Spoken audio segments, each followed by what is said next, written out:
Daylight savings time ended last weekend, which means we are now adjusting to later sunrises, earlier sunsets, or at least trying to. And that, mixed with Seattle's often gloomy weather, can be a little challenging for a lot of us during this time of year. So joining us now to talk all about this, Dr. Patricia Egwuatu. She's a family medicine physician at Kaiser Permanente, Capitol Hill.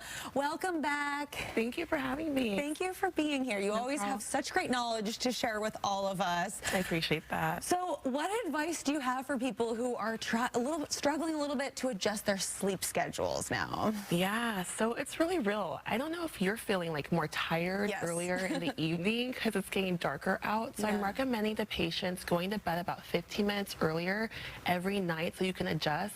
But that also means getting up at the same time every morning and also exposing yourself to some sunlight. Okay, that's a good tip. I feel like in a perfect day, I'm taking a sunshine walk first thing in the day. Yeah. But I always use my little like happy light to try to mimic that now.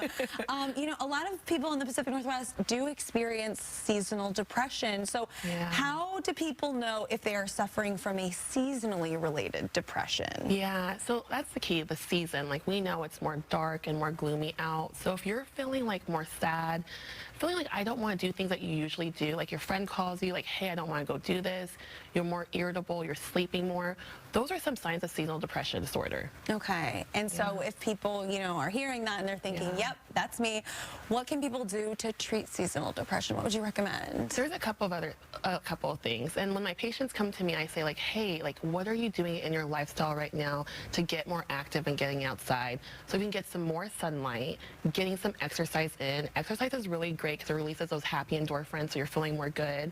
And if those are not working, then speaking with a physician or provider to talk about either therapy, medications, or even a vitamin D supplement. Okay, and so when they do talk to a provider like you, like what kind of things would you discuss in that? Like what are some of, I'm always a person who likes to prepare, so what can like a patient do to prepare and think about when they're going to talk to their doctor about that? That's a great question. I recommend like writing down some of your symptoms, like hey, like just jotting those down, and then from me, I'm usually going to say like, okay, you're experiencing this, and these are my suggestions. You know, oftentimes I'm going to say like a quick little things like, you know, getting more active. We could talk about therapy, and then medications down the line. That's not usually our go-to. We want to give you all the options for yourself. Okay, that's a good idea, and then people can kind of think about it based on their own preferences or what they're comfortable with trying. I mean, you brought up exercise a little bit. Beyond mental health, it can definitely be hard to stay active this time of year. I noticed it I love to go for like my daily walk. I noticed it last week when it was pouring almost every single day. I was like trying to force myself to get out there, and it was a little bit tough. But do you have any tips for people kind of as they, you know, want to venture outside? Yeah, I think having a plan the night before, like looking at the weather, seeing what's going to be like. And if you can get out during your lunch break or earlier in the day, that's perfect. But if you can't, like I'm getting home later in the day and I want to take my dog for a walk. So that means I'm really like dressing for the weather.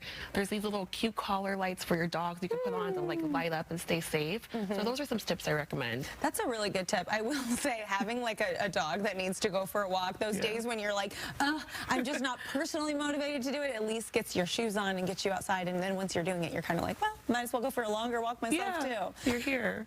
What else do you think that people should kind of keep in mind as the days get darker earlier? Yes, you know, it's really normal to feel like down and out, like I don't want to get outside. So these are all completely normal things. But I think having a plan and just really staying active, being safe if you're getting outdoors, those are some of the main things I recommend. Those are really good tips. Yeah, I definitely try to just like embrace it and think of it as like my cozy season. Have TV shows that maybe I wasn't giving myself time to watch during the summer, and try to like reframe it a little bit too and be like, this is the season where I do a lot of resting. Yes, that is perfect. You know, I love it. All right, Patricia, thank you so much for coming in. No problem. There's so many great, you know, things to say and so much great insight on this topic. No problem. Well, it is a very important one for people in our region, so we will definitely catch up with you again very soon.